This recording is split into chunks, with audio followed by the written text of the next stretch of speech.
ಮಹಾಭಾರತ ವಿಶೇಷ ಚರ್ಚಾ ಕಾರ್ಯಕ್ರಮಕ್ಕೆ ನಿಮಗೆಲ್ಲರಿಗೂ ಆತ್ಮೀಯ ಸ್ವಾಗತ ವೀಕ್ಷಕರೇ. ನಾನು ಶ್ರೀಪಾದ್ ಪಾಟೀಲ್.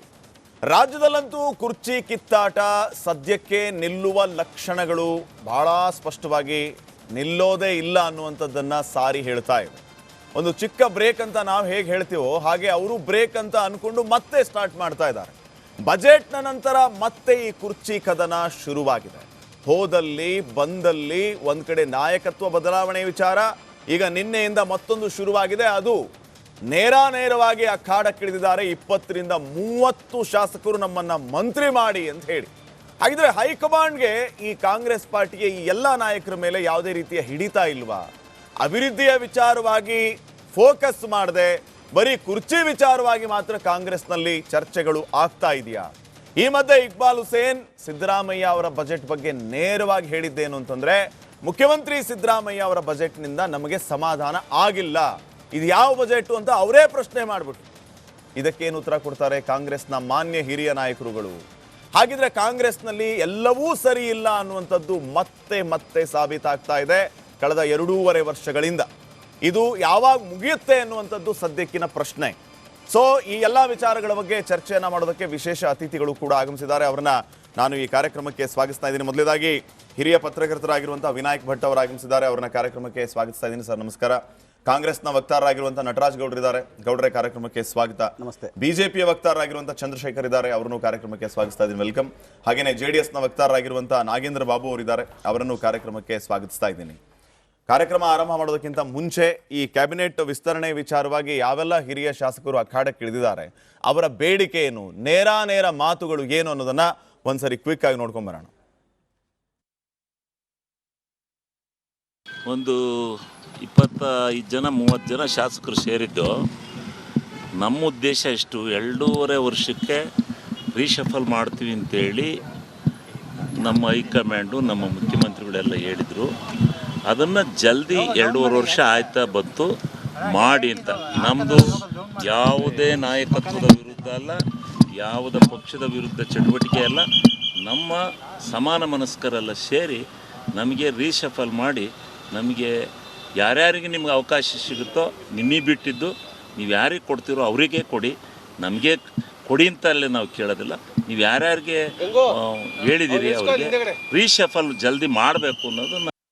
ನಾವೇನು 30 ಜನ ಸೇರಿದ್ರಿ, ಸೊ ಸೀನಿಯರ್ ಸೇರಿದ್ದೀವಿ. ಈಗ ಹಿಂದೆ ಮತ್ತೆ ಕಾಂಗ್ರೆಸ್ ಬರಬೇಕಾದ್ರೆ ನೀವೆಲ್ಲ ಕೂಡ ಈ ಒಂದು ಹಳೆ ಕ್ಯಾಬಿನೆಟನ್ನು ಚೇಂಜ್ ಮಾಡಿ ನಮ್ಮಲ್ಲಿ ಅರ್ಹ ಇರ್ತಕ್ಕಂಥವರಿಗೆ ಜಿಲ್ಲಾವರು ಪ್ರಾತಿನಿಧ್ಯ ಮೇಲೆ ಕೊಡಬೇಕು, ನಮ್ಮ ಸೀನಿಯರ್ಸನ್ನು ಮಂತ್ರಿಗಳು ಮಾಡಬೇಕು ಅಂತೇಳಿ ಒಕ್ಕೊರಲಿನಿಂದ ಗೌರವಾನ್ವಿತ ಮುಖ್ಯಮಂತ್ರಿಗಳನ್ನು DCM ಅನ್ನು ಭೇಟಿ ಮಾಡೋದು, ನಂತರ ಡೆಲ್ಲಿಗೆ ಹೋಗಿ ವರಿಷ್ಠರನ್ನು ಭೇಟಿ ಮಾಡೋದು ಅಂತ ತೀರ್ಮಾನ ಆಯಿತು.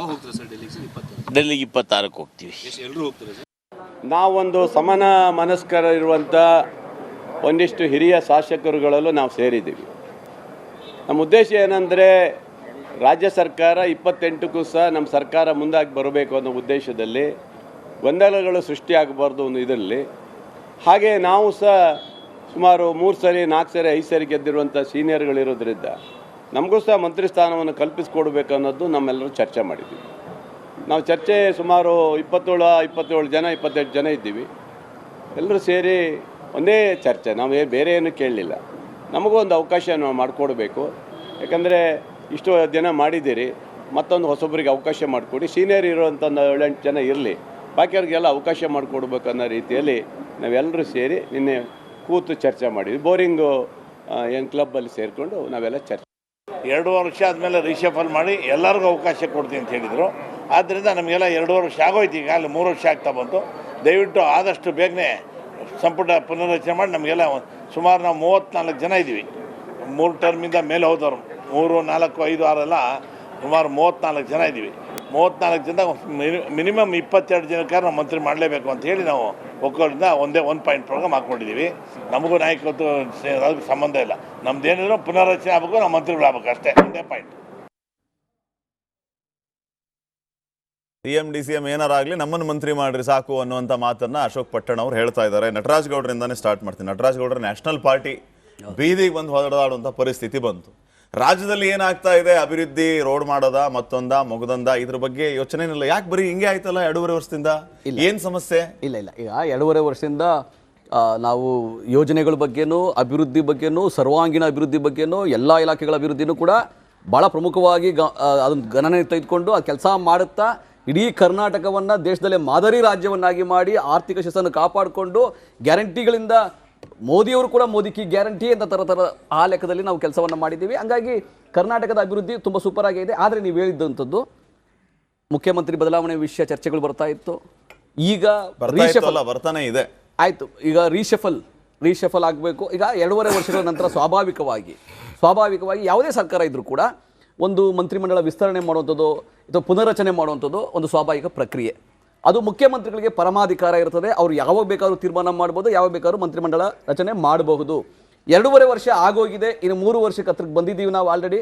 ಸೊ ಹಾಗಾಗಿ ನಮಗೆ ಸೀನಿಯರ್ಗಳಿಗೆ ಕೆಲವರಿಗೆ ಪುನರಚನೆ ಮಾಡಿ ನಮಗೆ ಮಂತ್ರಿಗಳಾಗಿ ಅವಕಾಶ ಕೊಡಿ ಅಂತ ಹೇಳಿ ಒಂದು ಬೇಡಿಕೆಯನ್ನು ಹಿರಿಯ ಶಾಸಕರುಗಳು ಭಾಳ ಬಾರಿ 3 ಬಾರಿ 4 ಬಾರಿ 5 ಬಾರಿ ಶಾಸಕರಾದವರೆಲ್ಲ ಭೇಟಿ ಮಾಡಿ ಇವು ಮನವಿಯನ್ನು ಮಾಡಿದ್ದಾರೆ.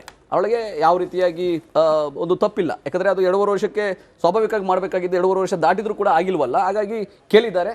ಮಾನ್ಯ KPCC ಅಧ್ಯಕ್ಷರಾದ ಮಾನ್ಯ DK ಶಿವಕುಮಾರ್ ಅವರು, ಮಾನ್ಯ ಸಿದ್ದರಾಮಯ್ಯನವರು ಅವರು ಸಮಾಲೋಚನೆ ಮಾಡಿ ಮುಖ್ಯಮಂತ್ರಿಗಳು ಅಧಿಕಾರವನ್ನು ಚಲಾಯಿಸಿ ಪರಮಾಧಿಕಾರ ಅವರೇ ತೀರ್ಮಾನ ಮಾಡಿ ಅದು ಹೈಕಮಾಂಡ್ ಒಪ್ಪಿಗೆಯನ್ನು ತೆಗೆದುಕೊಂಡು ಕೂಡ ಮಾಡ್ಬೋದು. ಅದು ಯಾವಾಗ ಬೇಕಾದ್ರೂ ಮಾಡ್ಬೋದು. ನಾವು ಅನ್ಕೊತಾ ಇದ್ವಿ ಈ ಸೆಷನ್ ಮುಂಚೆನೇ ಆಗುತ್ತೆ ಅಂತ ಯಾರೋ ಮಾಹಿತಿ ಬರ್ತಾ ಇತ್ತು. ಇದಾದ್ಮೇಲೂ ಕೂಡ ಈ ಸೆಷನ್ ಈ ಬಜೆಟ್ ಸೆಷನ್ ಮುಗಿದ ಮೇಲೆ ಯಾವಾಗ ಬೇಕಾದರೂ ಪುನರಚನೆ ಆಗಬಹುದು. ಮೊದಲು ಈ ಕ್ಯಾಬಿನೆಟ್ ವಿಚಾರವಾಗಿ ಅಲ್ಲಿ ಇಲ್ಲಿ ತೆರೆಮರೆಯಲ್ಲಿ ಮಾತಾಡ್ತಾ ಇದ್ದವರು ಇವತ್ತು ನೇರವಾಗಿ ಬಂದು ಹೇಳ್ತಾ ಇದ್ದಾರೆ, ನಮ್ಮನ್ನು ಮಂತ್ರಿ ಮಾಡಬೇಕು, ನಾವು ಎಷ್ಟು ವರ್ಷ ಅಂತ ಕಾಯೋಣ, ನಿಮ್ಮ ನಾಯಕತ್ವದ ಬಡಿದಾಟದಲ್ಲಿ ನಾವು ಮಂತ್ರಿ ಆಗ್ತಾ ಇಲ್ಲ ಅನ್ನೋಂತ ಅಸಮಾಧಾನ ದಾಟಿ ಅವರೆಲ್ಲರಲ್ಲೂ ಇತ್ತು. ಆದ್ರೆ ಇವತ್ತು ಅಷ್ಟು ಧೈರ್ಯ ಮಾಡಿದ್ರು. ಇದರ ಉದ್ದೇಶ ಏನು ಅಂತ?